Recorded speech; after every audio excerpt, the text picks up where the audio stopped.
Ladies and gentlemen, welcome to Hero Movie Podcast, your greatest source for superhero movie discussion in the multiverse. I am your host, Adam Portrais, and I'm joined by Sean Keenan.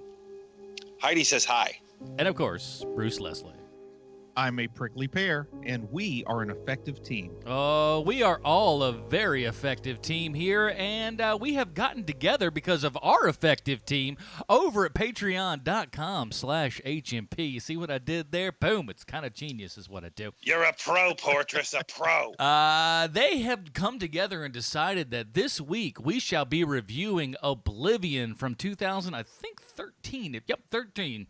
And believe it or not, another comic book movie that maybe not a lot of people knew that was, from a comic book, or was it? We'll find out a little bit later. But again, we'd like to thank everybody that helps this show out going to patreon.com/HMP. Of course, they get the pre-show, the post-show. They get the bonus episode every now and then. And of course, like our episodes today, they get to actually vote on things that we watch, man. So head on down to patreon.com/HMP. Join up at any level here. We do have a new one here, speaking of which, who comes in at the regular $1 level. Our good buddy, oh shucks, where's it? Here it is. Mark. Mark, thanks for joining up, man. Mark came in at the $1 level. I'm sure he got to vote on this, and he'll be able to vote on all the other fun things too. And I'm going to be honest with you guys right now, because I'm moving, I'm in a money crunch, I'm giving everybody all the stuff. So you get the pre-show, the post-show. I'm kind of dumping on everybody for the time being. So get in while the getting is good, ladies and gentlemen. So let's go ahead and do it, man, because I think we're going to have some stuff to talk about today. Here is the trailer for Oblivion. I'm going to put that in later because I think my stuff is going a little bit wonky, so.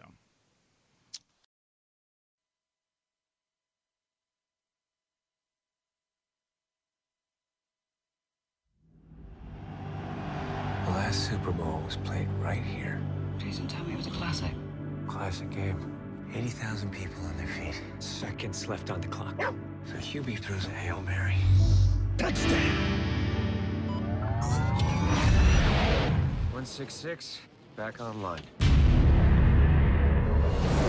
60 years ago, Earth was attacked. We won the war, but they destroyed half the planet. Everyone's been evacuated. Nothing human remains. We're here for drone repair. With a mop-up crew. This is Jack Harper. I'm good to go. 2 more weeks, Jack, and we can finally leave and join the others. Don't take any chances.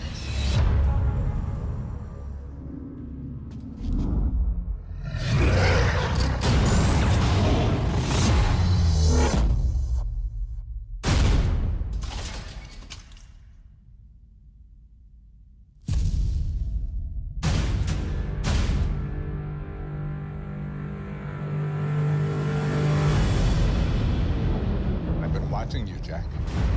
You're curious. What are you looking for in those books? Do they bring back old memories?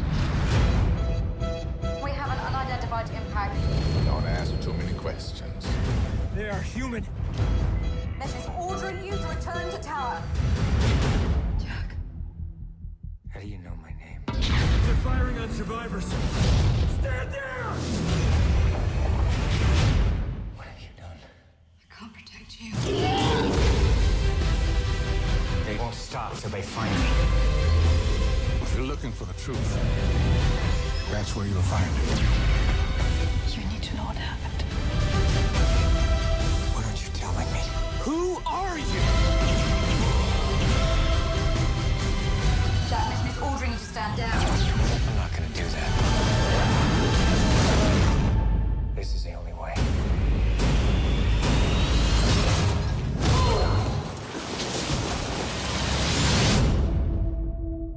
All right, that was the trailer for Oblivion, our HMP Patreon vote of the month here of January.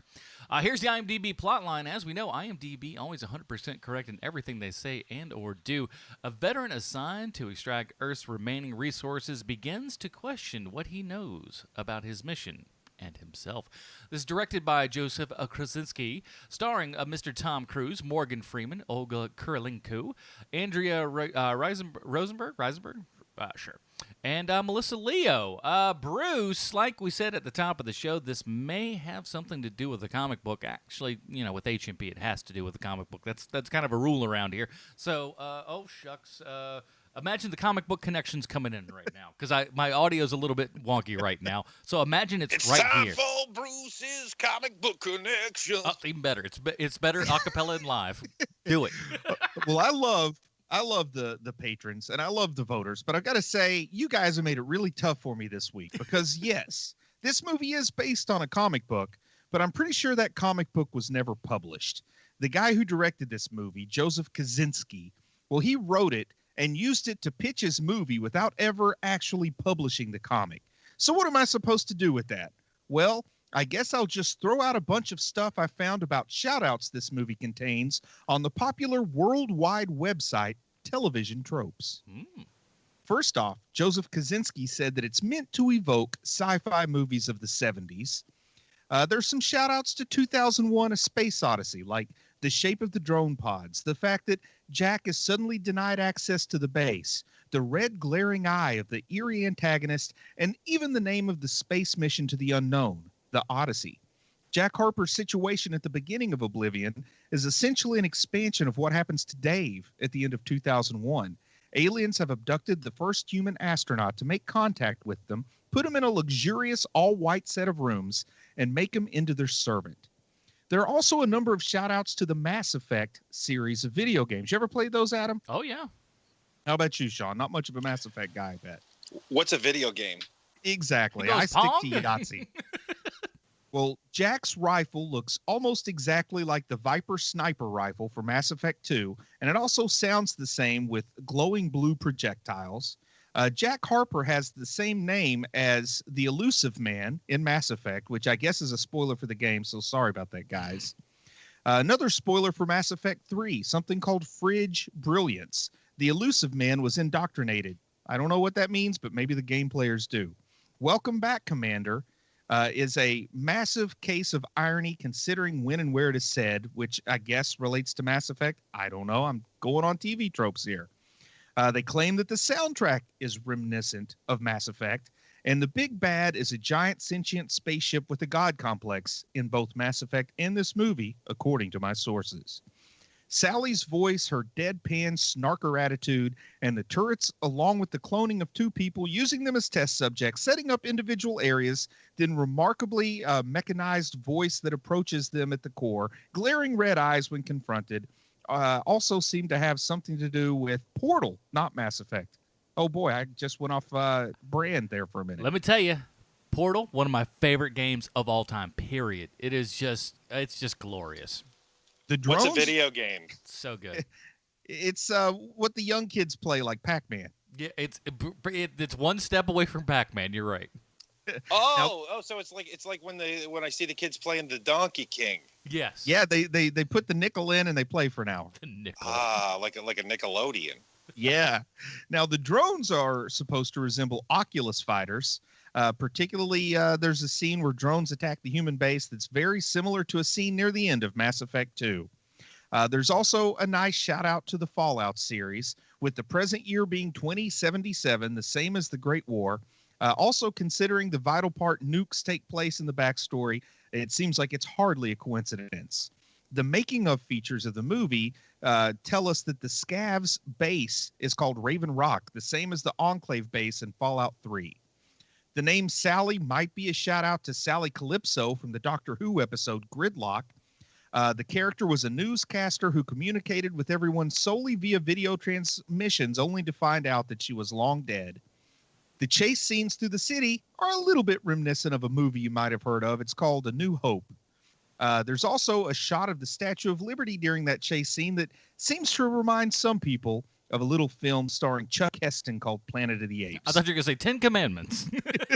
So, guys, that is my best unpublished comic book connection. And we all have our soapboxes, but one I particularly like to stand on is the fact that I hate comic books made specifically to make a movie. So I got some bitterness about that. Ooh. I got to tell you, you know what this feels like this week, the comic book connection, Bruce, is that it's like when we did Wanted. And I couldn't find the Stallone connection. And finally I found that trainer. Yeah. who trained both awesome. Stallone and Angelina Jolie. I still don't know how you found that. Oh my God, a lot of scrubbing, my friend. Wait till you see what comes up, not this week, but the next week for the Stallone connection. It's bananas. Oh boy. But no, you're right, and I'll be honest with you. It almost seemed like it's like I'm making a comic book, or basically I'm making like really extensive storyboards for all this stuff. Because what are comic books if not storyboards for movies that have yet to be made, right? And what's really irks me is the fact that he got some money. He got some money from this indie press called Radical Comics to develop this. And when he got the picture deal picked up, he just didn't finish the comic. He just dropped it, like took their money. Basically, they financed the storyboard. He made the movie. I'm sure they probably got some kind of licensing consideration, but it still seems like a butt munch thing to do. They got their money back. They are listed in the actual credits of the movie, so I think they got something going on there. I have to talk to you guys about something. I have to come clean about this. Come clear. Scientology, come out. Aidens. I was probably 25 minutes into this movie, and I was like, I don't think I've ever seen this. And then about 25 minutes in, I was like, oh yeah, I've seen this movie. And it turns out I'd seen this movie twice already before we went to reviews. It's like, that is what kind of movie we're dealing with this week. I've got a similar story about next week's movie, but we'll get to that in about 7 days. Oh, very good. But that's a teaser, kids. That's called a teaser. That's the long tease. But I saw this in the theater. I actually believe if memory serves, we reviewed it on the Film Find way back. So take a look on that. I don't know if it's there or not, but I feel like it's one of those ones that we did. But yeah, I was a fan of this, not knowing it was a comic book thing. But I'll say this when we kind of get things rolling here. Tom Cruise is just eminently watchable, isn't he? There's just something. I think he gets such a bad rep, man. Yeah, he's bananas in real life. I mean, he's got a lot going on in his real life. But when it comes to him, like Tom Cruise, the working guy, nobody puts more into their movies than Tom Cruise. He's hanging off the side of that plane for no good reason in the last Mission Impossible movie just because he wanted to. But at least he's not Bruce Willis sitting in a chair. Yeah. You know? And also, because he is kind of full-blown bananas, it's easy to forget that he's also pretty consistently depicted as being a genuinely nice guy if you would meet him. You know what I mean? Which is a hard thing for me to wrap my head around because I want to not like the guy, but he is a talented actor. And, by all reports, he's like the kind of person who would stop his car if there's a wreck at the side of the road and go check and make sure everybody's okay, that kind of thing. Yeah. You just have to... I got to tell you, just from 2 degrees of separation here, people that I know who are just the most jaded, horrible people in the world have nothing but nice things to say about that guy. They've worked with him in the past, and he was nothing but gracious and lovely and a terrific person on set and off set, and he doesn't behave like this is my movie, you are all here for me, all of that stuff. He's genuinely a good guy. I've heard that as long as you don't marry him, he's fine. Well, again, that is a bag full of snakes. Or look him in the eye for more than 15 seconds at any particular time. Yeah. But again, the actor, Tom Cruise, the actor, I haven't seen The Mummy yet, but I know I'm going to, just because I want to see what he is doing in it. Because he seems to be at a point in his life, career-wise, where Oblivion not so much, but these later movies where he is playing an older role. He's the elder statesman in these movies now instead of being the 45-year-old young hotshot. In The Mummy, he does try to convince us he's still 40 or less. That's not good. Because anyway, that's it. Unfortunately, for better or for worse, no matter how talented he is, no matter what potential the movie has, once you cast Tom Cruise, it becomes a Tom Cruise movie, not anything else. He was definitely involved with this and making sure all the structure and everything was there, because he had heard about the project and got involved fairly early on in the actual design of everything. So a lot of the choices that, get made as far as like from a structure standpoint, from a character standpoint, he had tons of input into. So, he had a lot of hands in it. He probably, and it's not fair. I mean, in some ways it's not fair. The guy should be able to pursue whatever he wants to creatively, but I feel like he should stay away from sci-fi just because everybody is going to be looking for it to be evangelical Scientology message, whether it is or not. Yeah, you're right. You're right about that. I'm sorry, go ahead. That was one of the things I heard going, when this came out in 2013, I heard that it was basically his Battlefield Earth. Like, Travolta made Battlefield Earth as a way to try to sneak Scientology into people's daily routines or something. And I'd heard the same thing about this. And I will admit, I don't know very much about the theology of Scientology, but watching this, I didn't pick up on anything, not like I did in Battlefield Earth, at least. Yeah, there isn't much because I am well versed in Scientology because I love it. I love documentaries on Scientology. You meant literally you love Scientology. I didn't know. I thought. No, I love watching. What I say. I love watching documentaries on Scientology. I love it very, very much. Anyway, it's going to sound like I'm kicking this movie in its big Jim and the Twins here, but it isn't a bad movie. But with that being said, this movie is basically Moon, but without all that awesome stuff that's in Moon. Like more explosions and less thought. Exactly. Moon, there's a creepy vibe throughout the entire movie, even at the beginning of it. And none of that is present in this movie. There's no foreboding, no looming, menace. There's none of that. There's no Phantom Menace in this. And in 25 years, people will still be talking about Moon, and people aren't really going to remember this. Well, right. And at the same time, you also have to remember there's the difference of a $120 million budget versus a $5 million budget. Well, it's not just that though. Well, I mean, no. What they had to do was they go, hey, we don't have all the the wham bam spectacle stuff, so we have to really kind of bang it out on the story. If I may put on my Portrais hat here for a second, I think that's a bad excuse because we just saw a $200 million movie where it had giant spectacle and thoughts, and it was trying to give you a couple of different messages, because that's what the last Star Wars was. It was all of those things. Like it wasn't just stupid big dumb movie. There were other things in that movie, and this is not that. Oblivion is not. I mean, there's no subtext to this movie. I mean, it's slight subtext, but not enough where you're like, wow, I've really got to think on that. And Oblivion and After Earth came out in the same summer, and I think it fell into a little bit of a Volcano Dante's Peak sort of cubby hole. But I don't know that that's fair because I don't think those two movies have that much alike. I chose to go see After Earth instead of Oblivion at the time, because Fresh Prince for life with me. But anyway, sure. I've seen the tattoo.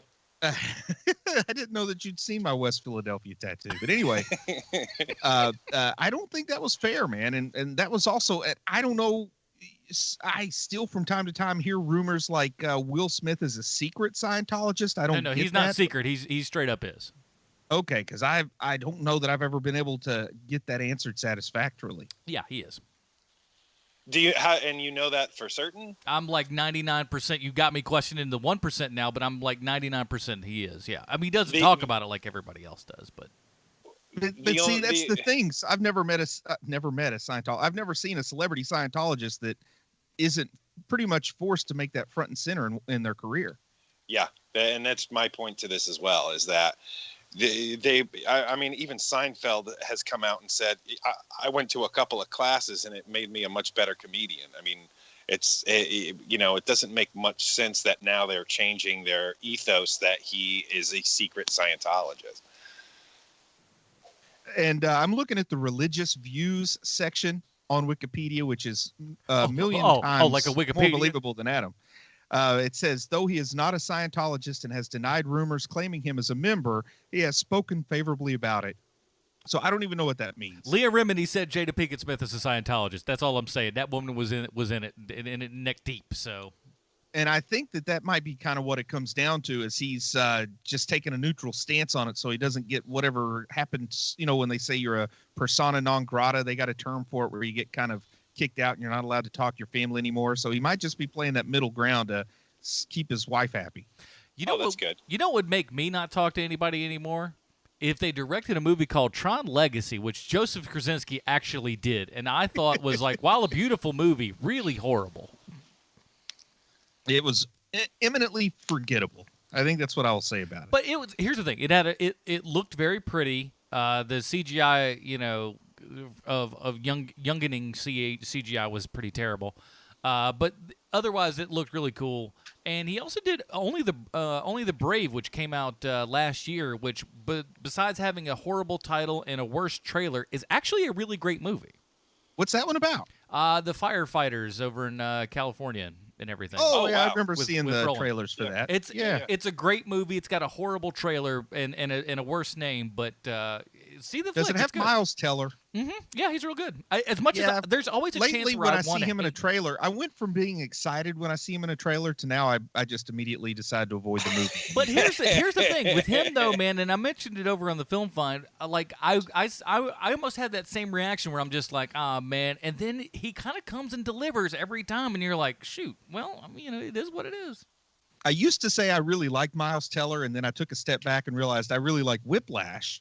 Yes. But I don't know that I liked his performance as Rusty in Footloose. I don't know that I liked him in that not quite the Hunger Games movies, whatever those are called. Yeah. I definitely just don't get excited about Miles Teller anymore. He was not the best part of that Fantastic Four movie that he made, whatever that was called. Again, I don't think that's his fault per se, but I'd say I'd check out Only the Brave. The other one that he had last year that also had an absolutely horrible bad name was Thank You for Your Service. Another horrible name for a movie, but a really good movie. So I'd say see both of those. Those both came out last year. And War Dogs was great too. I mean, the guy's got a good amount of work. I like him. And if I may make a recommendation, Tron Legacy is hot garbage, but Tron Uprising, the cartoon, is great.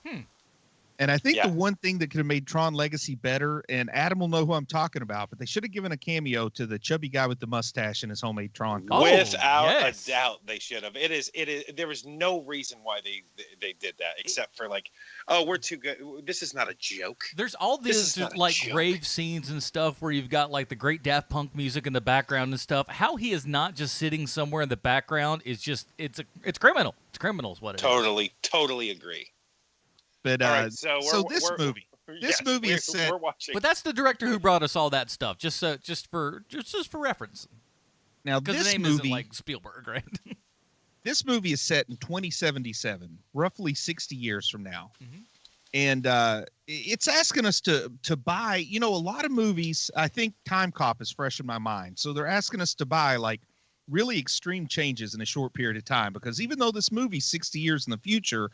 The war that led to the situation we're dealing with happened in 2017, and we're supposed to believe there was a manned mission to Titan, the moon around Saturn, in 2017 when, we're now in 2018, and the idea of a mission to Mars seems ludicrous, much less Saturn. Well, spoiler alert for everything here, just for everybody that knows, because I think this is a movie that you have to really kind of talk about all the spoiler stuff, throughout, because otherwise, we get limited on what we can talk about real quick. But I think the whole Titan thing was obviously something that they implanted in them to just have that, in their mind. At this point, their memory's already been wiped. They don't really know per se what happened, but they can just implant that. We do have Julie, who has her memory intact, say that they were on their mission to Titan and they got redirected to the Tet, and that's when everything happened. But anyway, aside from the fact that like NASA doesn't even have manned missions in 2017, and we're believing they were going to another, moon other than our own in 2017. But like I said there in the Comic Connection, the director said that he wanted this to kind of be in the style of 1970s sci-fi. From the moment I started watching it, I kind of had that mindset, like this is going to be a high concept thing that's built entirely around a twist near the end. Like this is going to be Omega Man, or this is going to be Soylent Green. So I set about trying to figure out what the twist is going to be. And I got to say that he doesn't really deliver that twist very well. Like a twist doesn't work when you draw it out over the second hour. I don't know what to say to that. I can tell you that the big twister immediately, I've already name checked it. The twist in Moon is 1,000 times better, and it's the same exact twist. I think he was trying to hedge his bets by giving us sort of 3 twists that end up all being sort of half turns. Right. And for some reason, 3 half turns aren't as good as 1 whole twist. I mean, that's a complicated theorem from math that Pythagoras or somebody made. But, I love it.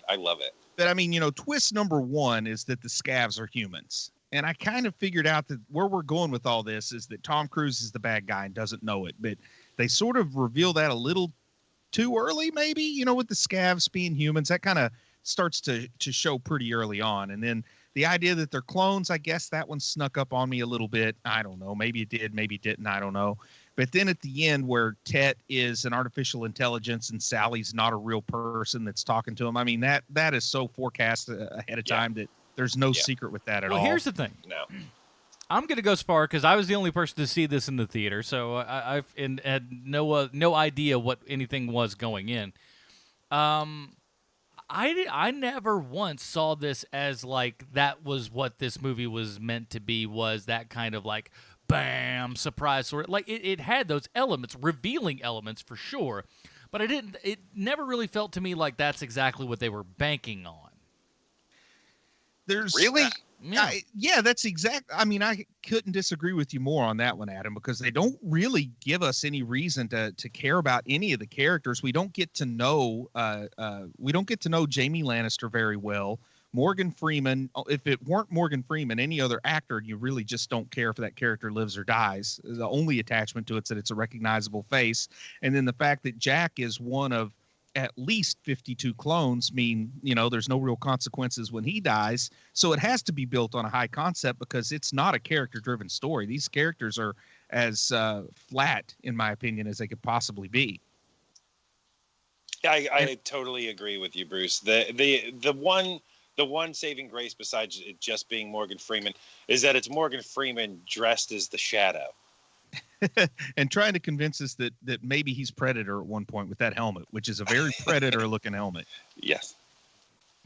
Maybe they're trying to give us a touch of Mad Max. It's like he's trying to throw everything against the wall and see what sticks, but it all just stained the wall. Sometimes it works. I mean, look at the comic book Grendel Warchild. Everything in the world is thrown at the wall in that book, and it works great, but not so much in this case. Hey, we're going to get this movie called Ready Player One, where so much stuff was thrown at the wall collapsed. I like that book. I like it's a family book. Like our family, my kids and I listen to it on trips, and so we love that book. But they better pull off something amazing for that movie to be awesome. Yeah, and for me, I enjoy the book, but I also call it a guilty pleasure. Like I enjoy it, but I'm fully aware of the flaws. Hey guys, what do you think I think of the book? What's that? I think you love it. I think you've read it cover to cover many, many times. I think you have both paperback and hardback. The hardback is probably in a case because it's a first edition. Here's what I think you listen to Will Wheaton read that book to you, my friend. Honestly, I thought about that, and even then, I'm just like, I kind of want to see the movie first before I hit the book, because I feel like the book maybe it's better than the movie. So I mean, because listen, I've had Spielberg movies like that ruined. I love Jurassic or The Lost World, the book, and then I went to the movie, and like 10 minutes in, I'm just going, it's a bunch of crap. The book The Lost World is also awful. It's for different reasons, but it is terrible. The sequel to Jurassic Park. So I was like, no, I can't do this, and that got me off of reading. And I read the book for Jurassic Park in a tent in the jungle, so that gave it a little extra impact. Man, so it's nice not fair. It's not fair for me to compare the movie to the book, but I did see the movie in Nairobi, so that did add something to it. He's just going around. No one else has seen it. Vastly different lives, Mr. Leslie. But back to this movie here, though. Like I said, like Sean said, you can throw a bunch of stuff against the wall, and sometimes it works. But it's not really being thrown against the wall when it works. It's being weaved, and people are very aware of what they're doing. This feels to me, and I think it's kind of true, that the director had experience as a director. I don't know how much writing he had done before this, and he's really like doesn't have that much of an idea for a story. It's like me. You have something that you think's an idea for a story, and you put it down on paper, and you're like, okay, so there's 7 pages. Now, how am I going to fill the other 93 minutes of this movie? So he has to lean very heavily on other stuff, but he doesn't lean into any one thing. I don't feel like he's saying anything with it. I don't feel like it's a good. I don't feel like the action's super. I mean, if anything, if there's going to be an argument made for this movie, it's going to be that, you know, it's just a good action sci-fi movie. But this isn't a space opera. That's where you can lean in on the action and fantasy elements. This needs to be smart in some way with the atmosphere they've built up, and I feel like it lets me down in that regard. Oh, which reminds me, Bruce, because I'm going to forget by the end of the show. But at the end of the show, remind me to tell you my idea for our movie that we're going to make. Oh, I'm writing that down in my notes now. Please. The other thing about this movie too is that it's the thing that makes me crazy about movies like this. I've said it 100 times on the show. It is not a bad movie. It's just not a good movie. It's one of those things where I've said this already. This is the 3rd time I've seen this movie. I could not tell you anything about it, and I won't be able to tell you anything about it 6 months from now.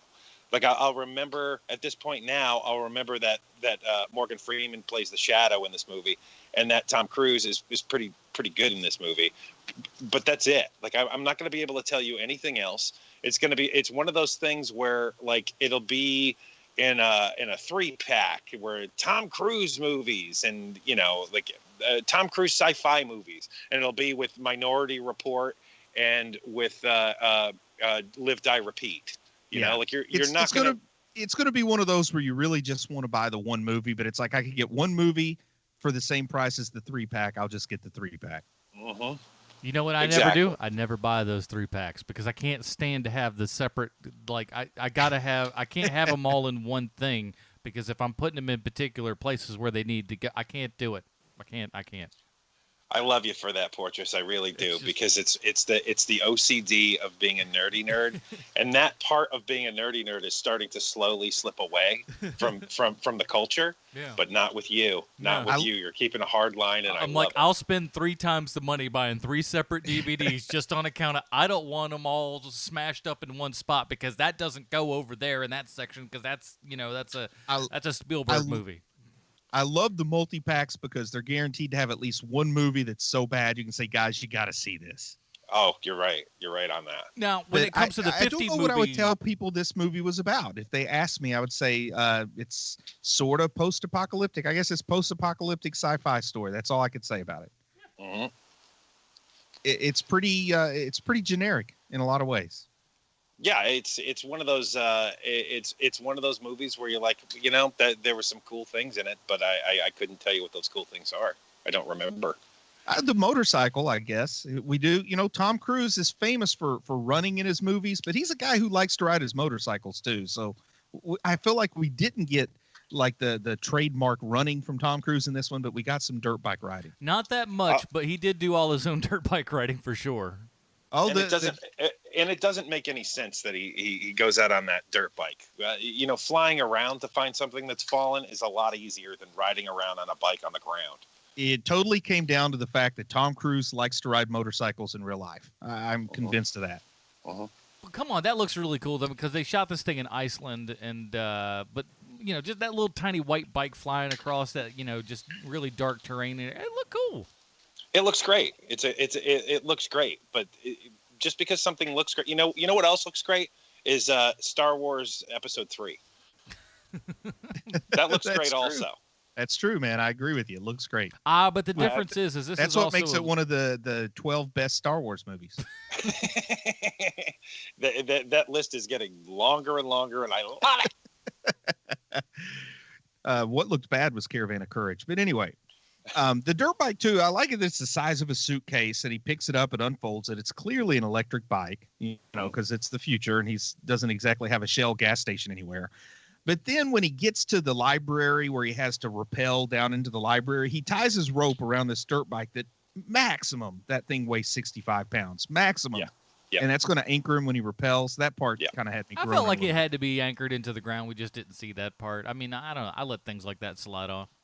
Have you guys ever? Have I you would guys have ever? loved it if.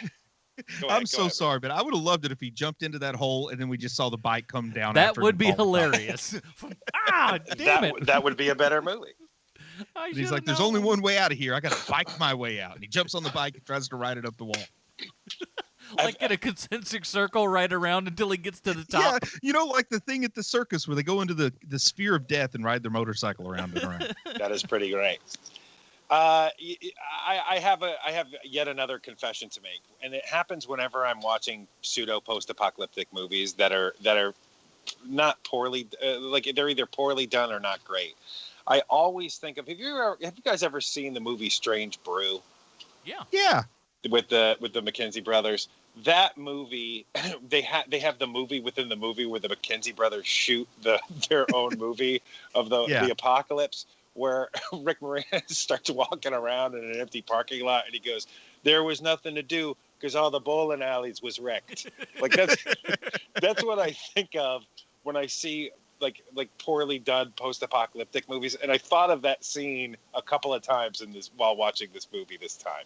And it made me think, I kind of want to see the entirety of the McKenzie brothers post-apocalyptic movie. Especially like he goes to his little bungalow that he's built somewhere. Like I get the idea that in a post-apocalyptic world, whatever job he has is supposed to be important. Yet he goes and takes a nap at his bungalow, and he makes a point of putting on the same hat he wore in War of the Worlds. And from what I read, it's not just that he wore a Yankees cap in War of the Worlds and wore a Yankees cap in this movie. It's actually the same piece of wardrobe. Oh, really? That's what I read. Huh. So do we know the connection to it? Do we know why it's the same hat? Does it have special significance in his life?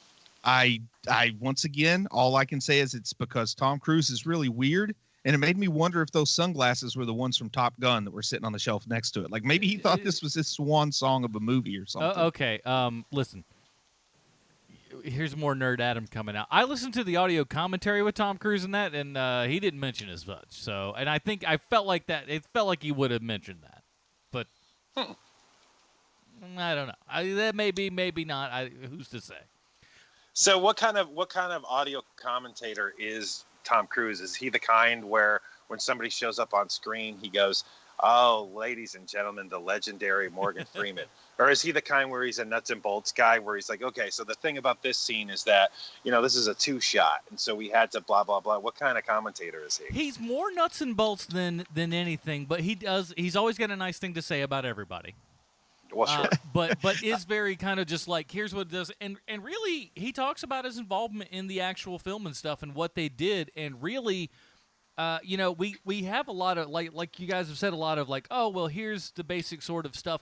They really worked hard at actual world building and putting things in there and making references to stuff. I mean, everything from just from an art standpoint, there's so much of this thing that is layered and shows you like, hey, here's how everything works. Here's how the society is kind of structured. Here's like the actual ship that he goes down in, the little bubble ship and everything. It's, designed to be 100%, workable. It's not like, oh, we put this awesome flair on it because it looks awesome, right? Oh, it's not like Time Cop? It's not like Time Cop where we just make a trash can car and say, hey, look, it's a future car, I guess. I don't know. But they made it like exactly, what it was supposed to be. Okay. Well, do you think that anybody in this production seriously thought there might be a sequel to this? Do you think that there's any reason to hold back when they're making this movie? I don't know. I mean, like, it made an okay amount of money worldwide. It just probably about 150% of its budget back. So it was a modest success, but not very much so. Okay, it made more than I thought. Then I thought it made like 200 against 160. It didn't make a lot here, but it made about like 250 worldwide. I think somewhere around that neighborhood. Okay. But I feel like they maybe could have let us know a little bit more about the enemy. Now, some people enjoy the mystery, and I totally can get that. And I wouldn't argue with anybody that says they like the way the adversary or the enemy was handled. But the guy, I think, fancied himself as doing something Kubrickian when he's not a Kubrick. I think it would have benefited this movie to know a little bit more about the adversary, the enemy. Like, just because we've blown up this one Tet, does that mean that it's over? Or does that just mean we've suddenly shown them that they need to show up with more force? I wish that I knew more about this enemy, or at least got to see something besides a gigantic pyramid in the sky. Well, to go back to the Mummy, I think that they probably wanted to leave it open-ended, instead of just saying straight up, hey, there's going to be another one of these, and then there is never going to be another one of these. So it would make sense that, they showed some decorum for once of like, look, this can be its own singular movie, but we can also add on if need be later, But yeah, 89 total gross for U.S., 286 worldwide. So like it did okay here, but not what they obviously wanted it to do. But worldwide, it was like, nah, it's all right. That no one went home crying. Right. But no one was overjoyed either. Yeah, and sadly, I think some of it's ego-driven, but some of it may actually be just the difference in finances with distribution internationally. But it seems like if it doesn't do well in America, they just considered that it didn't do well, no matter how the rest of the world did. Something like Warcraft, did great everywhere else, but it's still, we're never going to see another one of those movies. Yeah, it depends. I can only think of one movie where it didn't do really well domestically and then blew up internationally, and they're making another one, and it's the movie that's coming out, Pacific Rim. Yeah, that did a lot of money elsewhere, so. But it didn't do lousy in the U.S., did it? It didn't do great. It didn't do enough to warrant a sequel. Yeah. But anyway, I guess that's back to my point where it seems like they ignore international money as if it doesn't count the same. Exception to the rule, But again, this is also the same year. Pacific Rim was out at the exact same year as this movie, so it was not. Yeah, this Pacific Rim made 101 in the U.S. on a 190 budget, so that's a stinker here.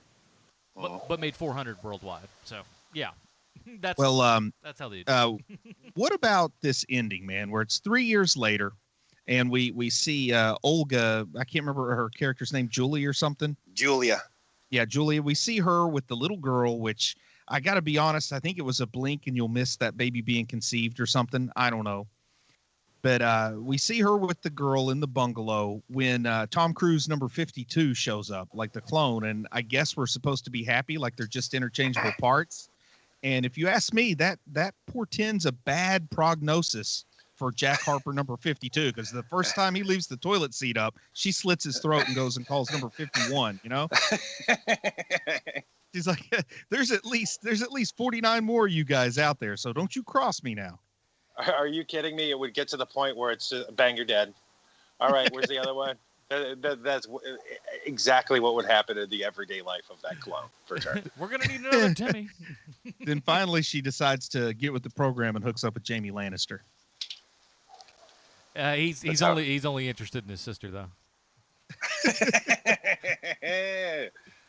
See, I know a little bit about it. I was going to say, I did not expect to hear that from you. I got through the first season and a half.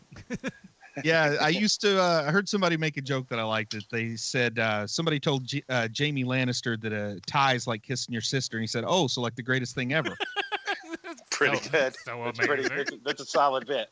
Yeah. It's a solid bit. It only plays to a very particular audience, though. Yeah, everyone in America, because it's the most popular show in the world. And people who are familiar with sports that end in ties, I guess. I don't know. That Venn diagram is pretty big now that you put it that way. Man, what about, I don't know, can we say anything about Vicky or whatever her name was? Vicka. Her name was Victoria, but then she was Vicka.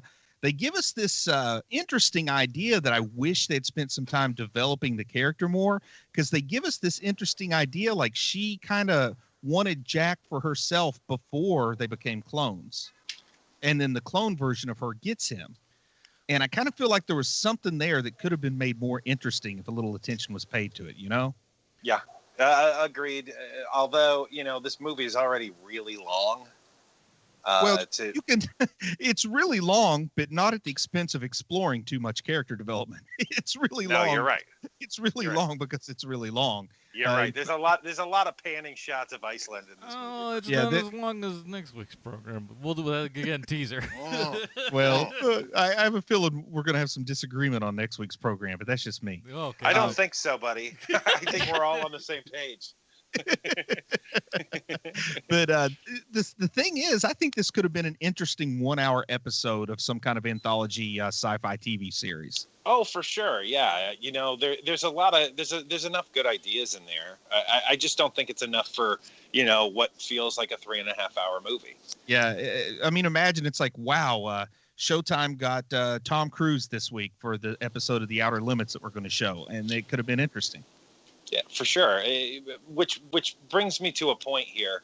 At what point does Tom Cruise own a specialty network like your Showtime, like your Cinemax, where he can, or even a streaming service, you know, like something that isn't as high profile as Netflix, something smaller, where it just explodes because Tom Cruise puts all his stuff on there. We call it cruising. My word, sir. Didn't he or does he own UA? Like he could do He's something with that pretty easily, big I would partner think. in it. Yeah. Yeah. Partner up with somebody. Because, you know, at this point now, he's a big enough star, and he seems like a smart enough business guy where we're at a point where a major movie star is going to make this jump, where my company makes all of my movies, and my company is paired with this, and it hasn't happened yet. And I'm gonna guess that probably Tom Cruise is the first movie star that's going to make that happen. But he might do something kind of like what Oprah did with the O Network, where it's like, okay, I've got my own network and I'm going to program it for you, but you're not going to have a single like Oprah-based show on it. You know, like it's a bad idea. If you're going to get a subscription to the Tom Cruise streaming service, you're going to want to see Top Gun whenever you want to, you know? That's true. But there's going to be some difficulties there. He'll have that. But the other issue here is that Oprah also owns the controlling interest in BET now. And on top of that, she's going to be our next president probably. So with all of those things, she's not going to have time to make programming. She says she's not running. Oh man, the cynical part of me would say she may have never had time to make programming, but was still immensely popular. Oprah. Ooh, Yeah. Oh, wow. But I think you just wrote that. you know, Tom Cruise could do it. I agree with you. He could do it. There would be a lot of outside influences that might be more of an impediment than a boost. For sure. I think though that know, like when he gets up to that 70-year-old range and stuff like that, when he literally just cannot do this anymore, and they're just like, you are going to die. I see him being fiscally smart enough and business savvy enough that that doesn't seem like that far out of an idea. Hey, No, maybe is Ted Turner still alive? Yeah. No, He didn't die? no, he's not. Because maybe he could work out a deal with Warner Brothers owns TCM. He could buy it, wouldn't even have to change the name. It could be Tom Cruise Movies instead of Turner Classic Movies. Wow, look at you. Just Beautiful. nothing but cocktail, 24 hours a day, 7 days a week. Ted Turner's still alive. Is he? Yes. Man, imagine our friend Matt Oh, Boyd he is. Smith working for Tom Cruise. I was pretty movies. sure. I was just like, I think I would have Yes. remembered that. Because He doesn't is Matt still work alive. for TCM now? He's in roundabout ways, I believe.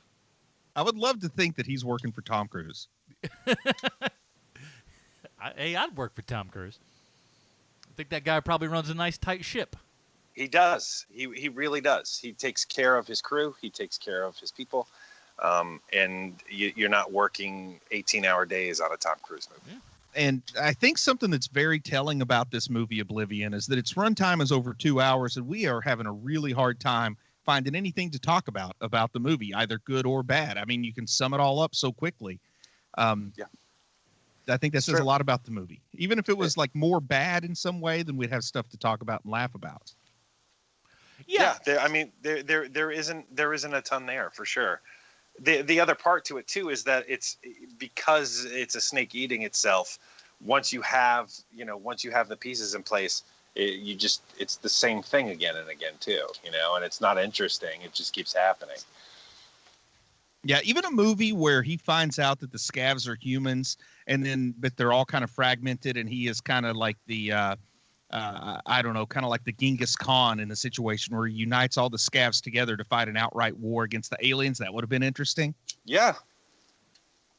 But Yeah, the I mean, whole there's a lot. Trojan horse where you take Morgan Freeman to commit suicide inside the pyramid without ever seeing the aliens is a bummer.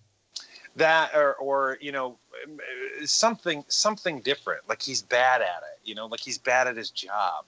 Like anything different. I mean, like every time he tries to fix a drone, it malfunctions, and that could be what saves his life at the end. Yeah, something ridiculous or something different, something where like he's well-meaning but not so smart. Anything like that. He's like having him be very, very clever and very good at his job and well-meaning. Like there's nothing interesting about this character at all, even. And one of the neat things about Tom Cruise is that every so often he does one of those movies where he's not an awesome dude. Like Jack Reacher kills a lot of people. and what's the name of his agent from Tropic Thunder? Now that's a character I'd like to see in this movie. You probably remember as well as I do, but at the time of Tropic Thunder, that character was so popular they were talking about doing a spin-off movie of just that character. Worst idea ever. Wouldn't it have been great though if he gets up to the big pyramid in the sky and he sees the true face of the alien and it's that guy from Tropic Thunder with Tom Cruise playing the part? I think that would be something interesting, and we would have something to talk about. Yeah. Well, this will give you something to think about. This is what, because every movie's got these things. And here's what one of the nerds on IMDb said about this movie. Though it's shown to be much further away, the sound of the exploding hydro rig is heard approximately 3 seconds after Jack sees the light of the explosion. This would put the nuclear blast approximately 3,200 feet or 0.6 of a mile away. Not that many miles shown. That's the only reason why I know that you didn't write that is because there's math involved, Adam. Well, but other than that sounds like something you might say. Yeah, I also saw a similar comment about the distance that they say the Tet is in orbit from the Earth means it would complete its orbit in about an hour, which this doesn't seem to show it streaking across the sky that quickly. But I will say this: it's cool that they involved it in the Universal logo at the beginning of the film. I thought that was kind of a cute little touch. Now, what about the moon being cracked apart? That made me think of Thundar the Barbarian. It's like, oh man, that's what it was. I was trying to remember what it was. It's Thundar the Barbarian. Yeah, I really wanted some Thundar the Barbarian action. I wanted at least one Ookla in this movie. Oh man, that would have been so good. That would have been so much better than what we saw here. Also, water's still behaving the way it usually would, even without a moon. Yeah, but there's a lot less of it. Because we see bridges buried in dirt. Yeah, it's all the way up to the thing, and then there's I think what we're supposed to take away from this movie is that the aliens want our water. I mean, that's kind of the trope. Whenever Earth gets attacked, they want the water. Yep. These aliens and they're wanting to the water, man. You act like you can't go over to any other planet and just pick yourself up some water. Come on, you bunch of so-and-so. I'm sure there's at least 7 water planets in the world of Star Wars. At least. At least just water. Yeah. Isn't that one of the things of Battlestar Galactica? Also, they're always looking for water in the new show. I think so. The one that's 10 years old. And in the Road Warrior, they want gasoline. Gasoline. It's all about the gas. Well, what we go ahead. I'm sorry. Go ahead. No. You do what you're gonna do. All right. So speaking of gas, we got to step on the gas here and ask ourselves how in the world Oblivion relates to our good friend Sylvester Stallone. Why, Adam, thank you so much. I have a prepared statement. Ooh. Hey, guys, what do you say we all go clear? Let's audit ourselves and just get real. Adam, stop being a suppressive person. Let me live my life. Bruce, what do you say we join Sea Org, have a great time doing menial tasks for the next billion years?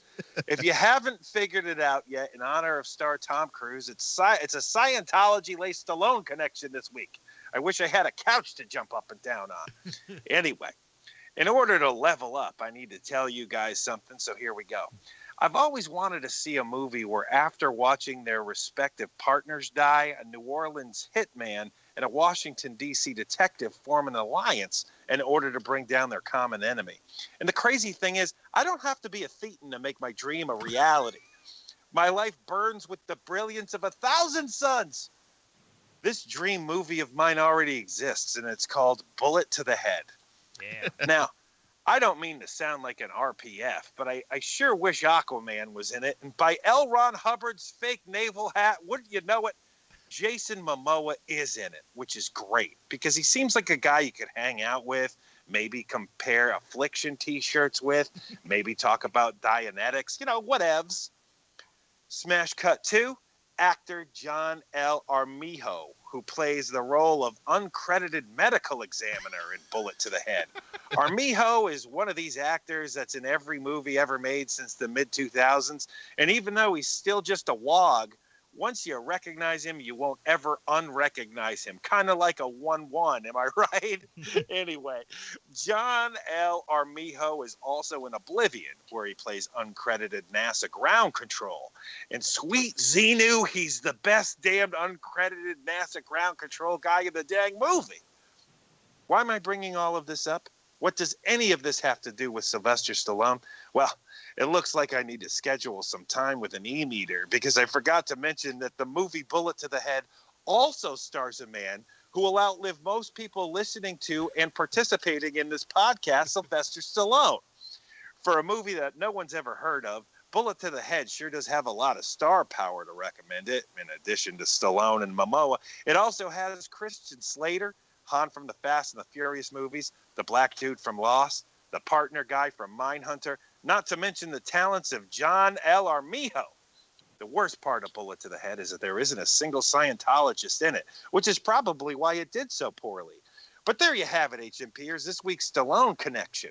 Now, arch nemesis L. Ron Hubbard and all of psychiatry, let's rate this bad boy so we can give hundreds of thousands of dollars to our, quote, church, unquote. Man, Armijo's, man, that guy works, man. He's only been in the gig since 2011, and he's got 97-something credits on IMDb. He's killing it. He is one of these guys, I believe, I don't know this for certain, but I think that he started out as like background extra guy, and he just made his way, like he made his presence known, so they start giving him more and more roles, like bigger, beefier roles in movies. That's what it feels like. He needs to get on these credits one day. He's got so many uncredited stuff. You got to get that. You got to get that waiver, boy. Get in there. Come on, Armijo. Get the bump. Get the bump. So go from extra to featured extra. That's where it starts, boy. Featured extra. That's how it starts. That's how Johnny Depp's agent got himself into Nightmare on Elm Street. That's an absolute true story. It is. Here on Hero Movie Podcast, we have our own patented Robin rating system, and if you'd like to check that out, we suggest you go down to facebook.com/Hero Movie Podcast. It's right there at the top of the screen, and while you're there, hey, throw a like on that bad boy. We really appreciate it. Bruce, where does Oblivion fall on the HMP Robin rating system for you, sir? This was a real snoozer for me. I got to tell you, I wasn't at all tired, and it really made me try to nod off the best I could. It might have made for an interesting hour-long program, like I said before, but stretching this thing out for over 2 hours was just unnecessary, especially in the hands of the Tron Legacy guy who can't even finish a comic book. For me, this gets the drowsiest of Stephanie Brown's. Mr. Keenan. I was going to say Stephanie Brown as well. You guys already know my thoughts and feelings on this movie. It's not bad. It's just not good. It's not great. We will all forget everything about this movie in a couple of months. We are going to have a conversation probably next year where Oblivion comes up again, and we're going to forget that we reviewed this movie. Yeah. So it's a Stephanie Brown. I like this movie. If you go back to my Film Find review, I believe I rated it fairly well. I think this is a good one. I enjoyed this. Is it spectacular? No. Is it? But it works well enough for me. And I'll say this for those of you that have the Blu-ray, and I don't even have the 4K, but there's a scene in here that I don't know how this got past the PG-13 boards, because in Blu-ray you can see forever if you dig what I'm throwing down. Listen, this is a Damian Wayne for me. It's right there in the middle. It's nothing to, it's no Star Wars or anything, but it certainly, you're right. It is a little bit forgettable, but I have fun when I watch it, even though I watch it very infrequently. So, yeah. Are you telling me there's a picture of Morgan Freeman's junk on the 4K version? Oh, yeah. That's why in those super dark scenes and stuff. Yeah, that's why you get that HDR, boy, so you can peer into the darkness. The investment, if you ask me. There's nothing on underneath that leather cloak. Is that what you're telling me? One thing this 4K version of the movie and his granddaughter have in common: they both seen his junk. Wasn't that what he got alleged of doing? God. Granddaughter, step-granddaughter, something? Way to bring down the show towards Didn't the know end. that. Didn't know that. Yikes. Anyways, let's talk about what we're going to be doing for next week. Holy smokes. Wow. It was some kind of accusation. There's been something, but the time of the show to do it is now, I suppose. Why not? But next week, it's another thing that actually has been going around, and they've been talking about it over on our patreon.com/Hero Movie Podcast board. So people that brought you this Hero Movie review today, they've been saying, hey, man, you need to review From Hell. We've had a couple people say it. It's gotten votes a couple times when we put it up there. So you know what we said? We're going to step back. We're going to do that. And, hey, man, it gives Bruce a chance to talk about, one of his favorite things in the world, Johnny Depp. So we'll talk about that next week. In the meantime, Bruce, where can we find more of your work on the internet, sir? Well, this is the part of the show where I remind Sean to remind me about the movie we're going to make. Oh, yes, please. It'll be after. Sean, It'll be after. I will do that. Okay, after. Okay. Yes, Nerdspawn Genesis, the most fun you can have with a book in your hands, I guess. I don't know. Go check out Nerdspawn Genesis, man. It's on Amazon, ebook, paperback, only $2.99 for the ebook. It's free to read if you're a Kindle Unlimited subscriber. I don't know what's holding you back. You need to go check that out. Mr. Keenan. I have 3 projects that you can watch on your television or on a movie screen. But the big one I want to talk about is American Animals, which we worked on last year. Pretty proud of it. It is a fun movie. Please check that out when you get a chance to. It's well written, well directed, well acted, and it is a charmer over at Sundance. And it got picked up, according to Adam Portrais. So that is all great news. And check it out. It was very, very much fun to make. Very good. And it was Adina Hines was the name of the stepchild or whatever of Morgan Freeman that those allegations came out about. I don't want people to think I'm just making stuff up off the top of my head, so I had to look it up. Save it for the Athena Hines podcast. Thanks, buddy. 45 years as junior she was. And, of course, my other shows, The Film Find. We've been on a little break, but your audio quality on that show is going to improve quite a bit because I'm moving down to the ATL, man, and Matt and I are going to be doing the show in the same bloody room. So talk about a bump in quality, everybody. The actual quality of the show I can't speak for, but the sound quality will be way better. So it is what it is. So check all that good stuff out, man. And, hey, follow us on Twitter. Do you got that? You got that Twitter stuff? Follow us on there. Hero Movie Pod, man. Tweet at us. You know what I'm saying? Is that what the kids say? Tweet at us. Yes. Okay. Cool. Yes. That is it, everybody. Join us next week for our discussion From Hell. Huh? For Sean Keenan, Bruce Leslie, I'm Adam Portrais. Stay super, everybody. Bye, Marty and Evie. Hey, I just checked you out on Twitter today. That I saw that you left me a nice picture. Thank you, Marty and Evie. And I'm sorry I didn't write back. He's a scumbag, that Keenan. We've always said it.